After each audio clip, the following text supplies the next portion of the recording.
garnishment? You didn't really specify on your form here. Because I didn't know where to start. It has been such a time lapsed 12 years ago for me. Um, it was an unfair allegation from the beginning that I didn't know, and I still don't know how to handle. Um, I just don't feel I owe that money, and I never felt I owed that money. And I'm here today to try to validate that. Ma'am, you didn't show up at the hearing, right? Um, April 20 of 17, you can't ask me 9 years later to set aside a judgment because something was unfair about the process. I mean, I'm sorry. I don't know what to tell you, but I'm always at a loss as to why some people find it convenient or necessary or acceptable to just ignore court dates. And now, and I got to tell you, if this was improper, anything unfair about this, I would feel bad. But I'm not a mind reader. I can't read people's minds that aren't in the building or aren't on Zoom now at this point about whether the debt is fair or unfair. This has been 9 years. yes, yeah, I understand. I know I've been trying to, I guess I was avoiding it.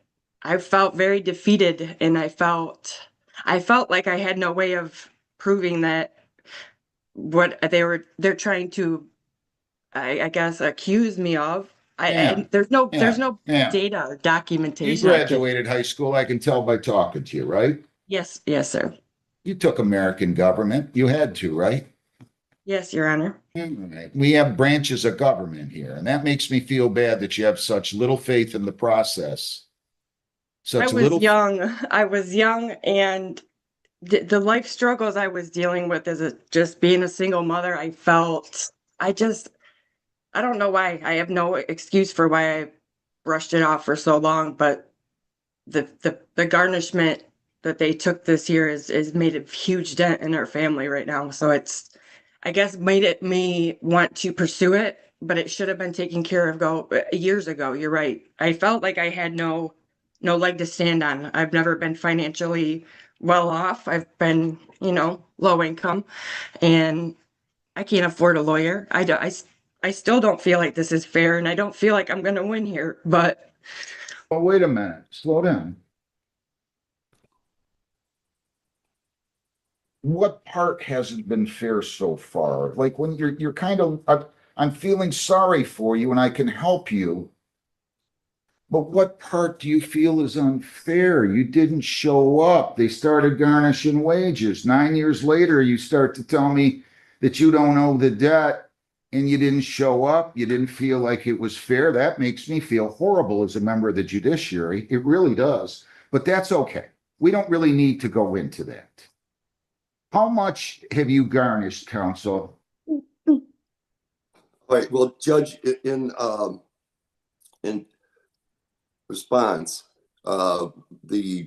we garnished the 2017 tax refund, the 2018 tax refund, the 2019 tax refund, 2020 tax refund, 2024 tax refund, 2025 tax refund. So this is the first time that there's ever been an objection, Judge. We've had many years of tax garnishments. And of course, being that there's been 9 years gone by, my client has instructed me to continue to garnish her taxes. And that's what I've been doing. How much is owed on the debt at this point?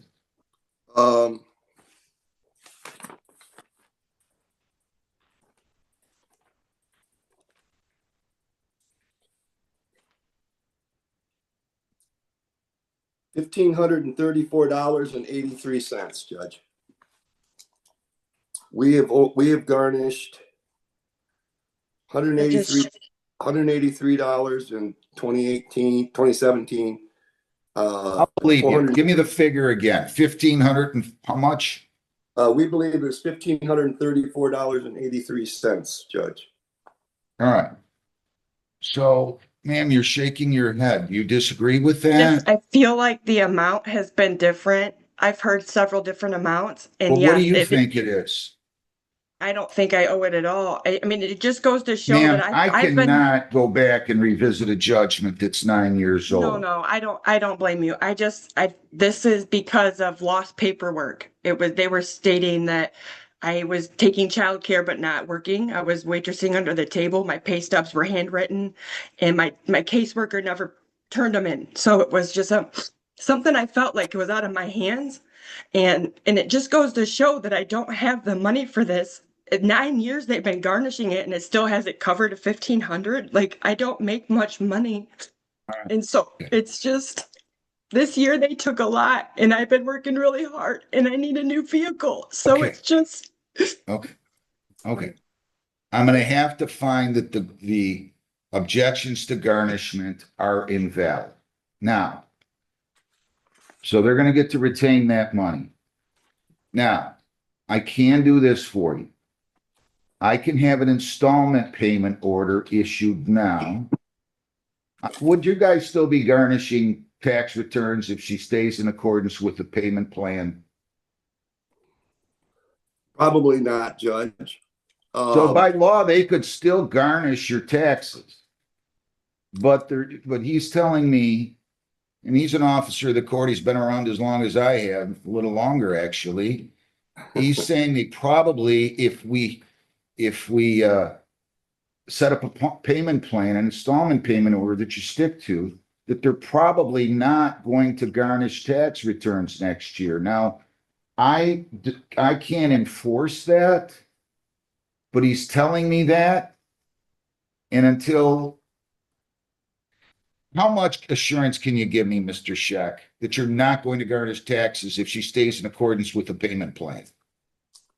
I can make that representation, Judge. Can you put that right on the installment payment order? Sure. So let's do this. So I'm going to try to help you here, Ms. Vanderpool. So I'm not your enemy. I'm going to swear you to an oath. You're going to tell me what your income is, okay? And what your living expenses, and I will figure out what I think is reasonable for you to pay. Raise your right hand. Do you solemnly swear or affirm under penalties of perjury that the testimony you will give in these proceedings will be the whole truth, so help you God? I do. Okay. Where do you work at, ma'am? I work as a delivery driver for FedEx. Okay. How much do you make per hour? It's a daily pay. And right How now much? it's 150 a day. How many days do you work per week? Right now I'm 3 days. So you're only making Sometimes 450. 2. So you're making anywhere between 3 and 450 per week. Yes. Do you have any children? I have 2 boys How old? and I reached 16 and 14 Okay. And you're not married, correct? and not married. Their father's deceased, so I do receive income for that, for their How much? survivor benefit. They get $1,100 each a month. What other income do you have? That's it. Counsel, tell me what you'd be willing to live with.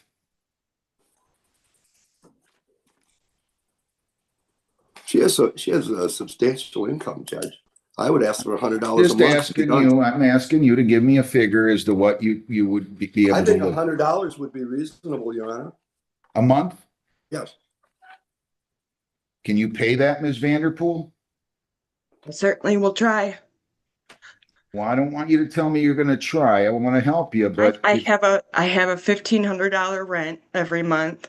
I have DTE bills that are astronomical. I'm already struggling day to day, and Okay. feeding 2 teenage boys is, whew. yeah, especially when they're So- 16, right? One Oh, of them yeah. 16 is eating I house am and home. struggling. I wouldn't be here today if I wasn't struggling. So, I mean, it's a little bit of money, but it's kind of a lot to us right now. So, Yeah, here's what I'm going to do.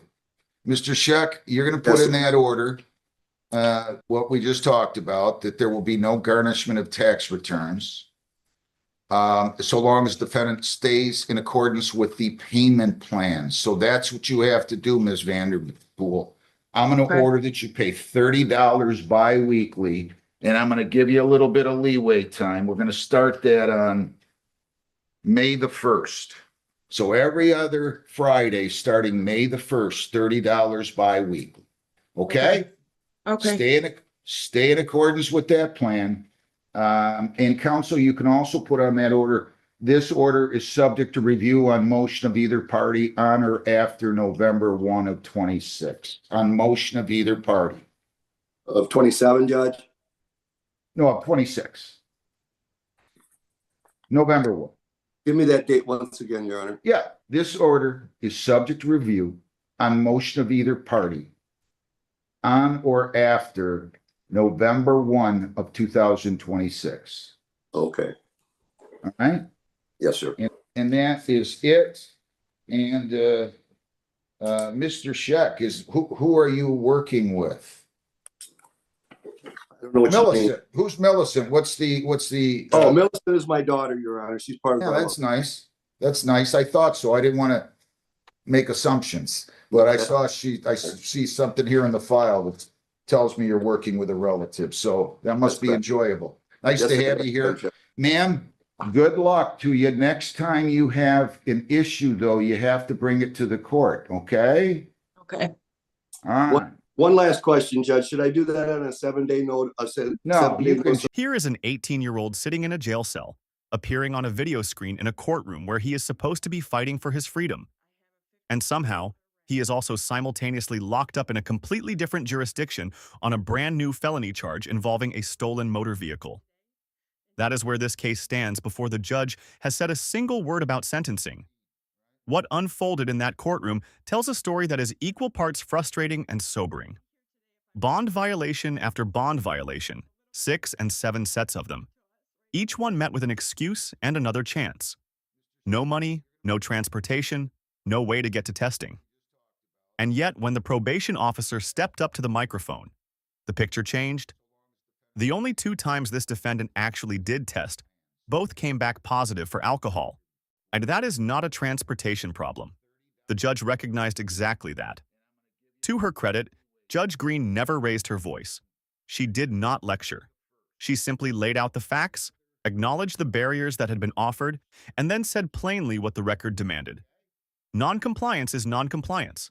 Bond revoked. And then, almost as a quiet warning shot towards sentencing, she noted on the record that this defendant's performance may mean he is not a good candidate for probation. That single line may end up mattering more than anything else said in that courtroom. Because what the judge was really saying is that the system gave this young man every opportunity it had, and he was unable to meet any of them. See, what happens at sentencing will tell us whether the court still sees a path forward, or whether it has simply run out of road.